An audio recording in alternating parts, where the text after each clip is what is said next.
Throughout the Zelda series, we have seen domesticated animals as early as A Link to the Past, and pretty much every subsequent title after. However, actual wildlife was either scarce or completely absent in past Zelda titles. Breath of the Wild changed this, and introduced a rich assortment of creatures that roamed the vast wastes of Hyrule. The main purpose the wildlife in Breath of the Wild serves is to make the world feel more alive, serving as a source of healthy protein for Link, and in some cases as a threat alongside the many monsters, all in the name of adding realism to the world of Hyrule. As such, in this video we want to explore the possibilities for both brand new animals and the possible role they could play in the upcoming sequel. But before we do, be sure to leave a like, subscribe and hit that shiny notification bell as we take a look at the wildlife and new animals inside Breath of the Wild 2.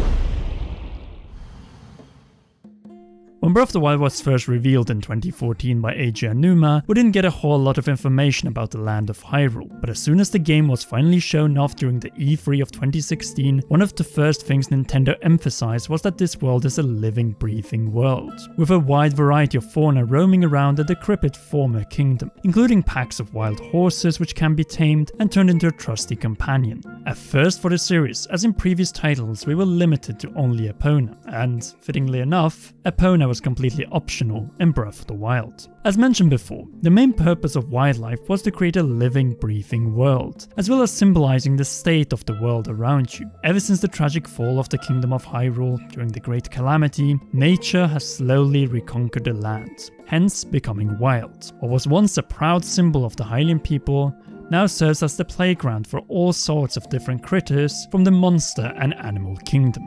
With the sequel to Breath of the Wild on the way, people have been speculating if we will see any new species introduced. And judging from the 2019 reveal trailer, this has already been confirmed. The packing animal Link and Zelda use to traverse the dark caves on the way to Ganondorf is unlike any we have seen in the previous game. Additionally, we see the existence of rats or mice scouring around in the dark reaches of underground Hyrule. It's only logical that since the map of Hyrule will be largely reused, the Zelda team will expand upon that which was already present in the previous game. However, just like with new enemies and monsters, there need to be a justification for the sudden appearance of new animals in the kingdom. There are a couple of options we can come up with. The first and most obvious being the addition of new locations. The ecosystem of Hyrule shows that animals can be native to a certain region, having adapted to its surroundings. Clearly, you won't find an Arctic fox on the grasslands of Necluda, nor you will find boars on the cold peaks of Hebra. So, say if a new island will be accessible in the new game, this island could potentially host a unique set of creatures never before seen on the mainland,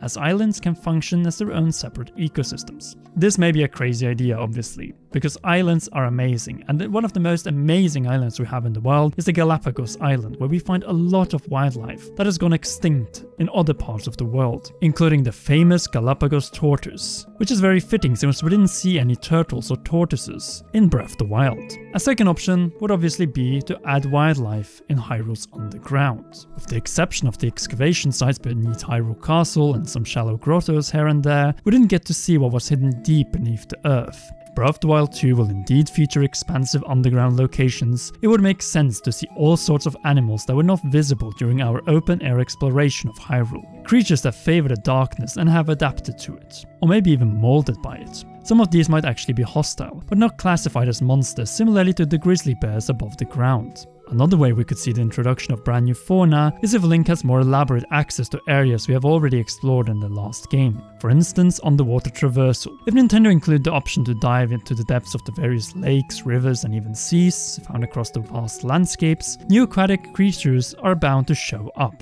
Once again, gaining access to the iron boots or other means of submerging to the bottom of a body of water will open up a whole new world to explore. So what kind of new animals can we expect or hope for to see in Breath of the Wild sequel? Well, starting with the aquatic bunch. Some that come into mind would be brand new type of fish, like eels and piranhas, trouts or even sharks in the seas. New crustaceans, jellyfish, octopi, or perhaps even mammals like sea lions and dolphins. By the way, if we get to ride dolphins in Breath of the Wild 2, this game is officially getting a 10 out of 10 by default. Islands could obviously host brand new tropical species of birds, and if one of these newly introduced islands has a vast jungle, we could see many more new creatures pop up. One interesting thing to note is that in certain areas in Breath of the Wild, we can hear ambient sounds of animals that aren't actually found in the game, like owls and monkeys. Which reminds us, where were the monkeys or apes in Breath of the Wild? Many Zelda games have featured them in the past, and in many cases they were even plot-crucial NPCs. The Jungle of Faron would be a place you would expect to find them. After all, it was their homeland in Twilight Princess. We can hear them faintly in the background, but they're nowhere to be found.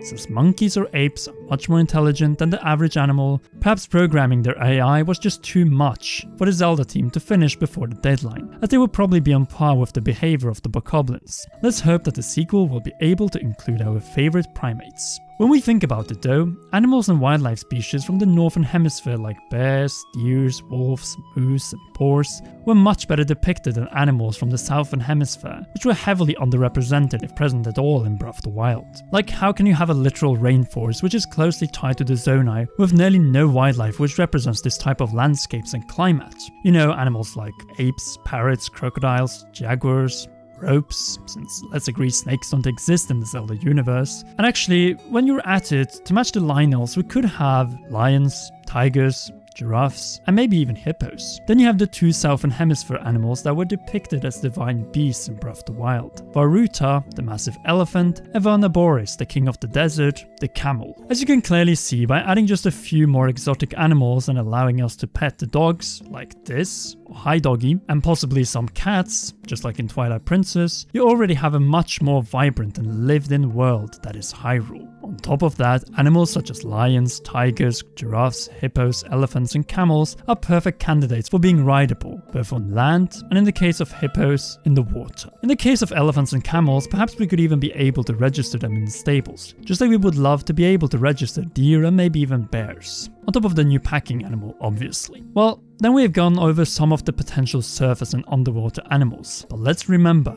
Hyrule might also have big underground areas this time around. There we could see moles, large spiders, new types of bats or keys, and as we saw in the reveal trailer, rats and mice. The possibilities are endless. Feel free to give your suggestions on which animals you want to see down in the comments. But now, let's switch gears. It is clear that the potential for new animals is there. And what was their original purpose? Well, besides hunting and having meat to cook up dishes, there's one big thing we haven't touched upon as of yet. Something we hinted at in our episode about new enemies in Breath of the Wild 2. In the reveal trailer, we can find a possible hint to the fate of some of the creatures of Hyrule, namely the corruption by Ganondorf's malice. Since, could the once innocent fauna of Hyrule be turned against us in the sequel? We think this is definitely a possibility, as 100 years ago Ganon was able to corrupt and possess the Sheikah ancient technology, guardians, divine beasts, and use them against the unexpecting populace of the kingdom. However, the guardians and divine beasts are just machines, so would Ganondorf be able to corrupt other types of beings as well? Well, we do have an example which proves that corruption by malice isn't restricted to automata alone, namely the corrupted Naydra, protector and servant of the Spring of Wisdom atop Mount Lanayru. With his body diseased with malice, Naydra was unable to serve the spring, its behavior no longer was that wise, and the ancient dragon spirit was torn in two different directions, one being controlled by malice and the other by its own free will. Its eyes glue a menacing red color, eyes of malice protruding out and its body basically serving as a puppet. If Calamity Ganon was able to exert such control over a powerful dragon, who's to say he cannot achieve the same with other creatures found across the land, turning them into monstrous foes standing in the way of Ganondorf's defeat. We already gave the example of a malice-infested grizzly bear in our video about enemies, but that is just one of many possible examples, and dangers that Link could be faced with. Since, what about a pack of malice-infested wolves? A corrupted flying menace like the Islander hawk or rage-infested rhinoceros? Or maybe even malice-infused lions? And of course, let's not forget the infamous, legendary Malice mountain goat. The biggest clue we have regarding the possibility of malice-infested wildlife is found in the Breath of the Wild 2 reveal trailer. It just seems like an oddly specific shot to show to the audience. As Don suggested at the end of his Breath of the Wild 2 trailer chronology video, it would make sense that after corruption, the creature grows beyond its original size, and also gains in strength, as a rat or mouse in its original size wouldn't pose much of a threat, and would be one swift stomp away from death. This makes the thought of an infested bear or bird or prey all the more terrifying. With Ganondorf set loose upon Hyrule, it's only to be expected that the once serene landscape will turn into a much more dangerous and sinister place than it already was in Breath of the Wild. Corrupted wildlife alongside the already existing and possibly new monsters would truly tie in with the World of Malice theory that a lot of theorists are speculating about these days. The next question to ask is, how would we be fighting these Malice versions of Hyrule's wildlife? Surely they won't function the same way as regular monsters, which can simply be slain with any traditional weapon. If there's one thing we can learn from the dragon spirit Naydra, is that where there is malice, there's also a cure. Simply just annihilating the formerly peaceful animals of Hyrule doesn't seem like the best solution. Then again, they were mostly there to be hunted or rided in Breath of the Wild. Rather, we might have a way to extract the malice from these poor creatures, but not without resistance though. It would be very interesting to see an enemy which isn't inherently hellbent on just killing Link, but which itself is a victim of Ganondorf's tyranny.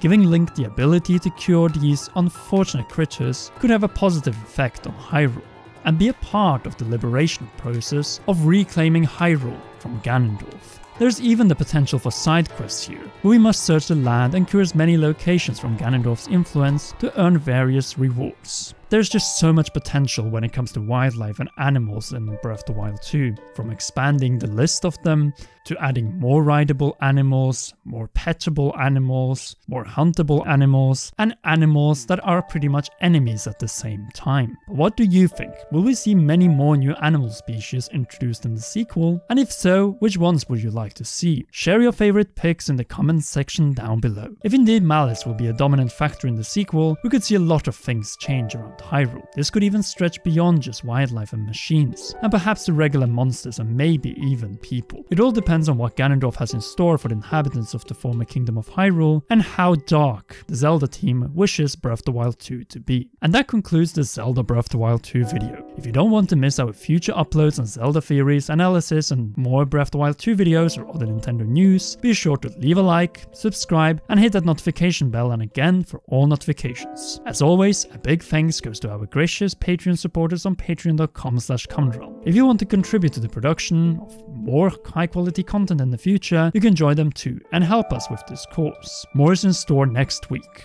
We hope you can subscribe, because we're now pushing forward for 300,000 subscribers. And while you're still here, why not enjoy one of these two awesome videos?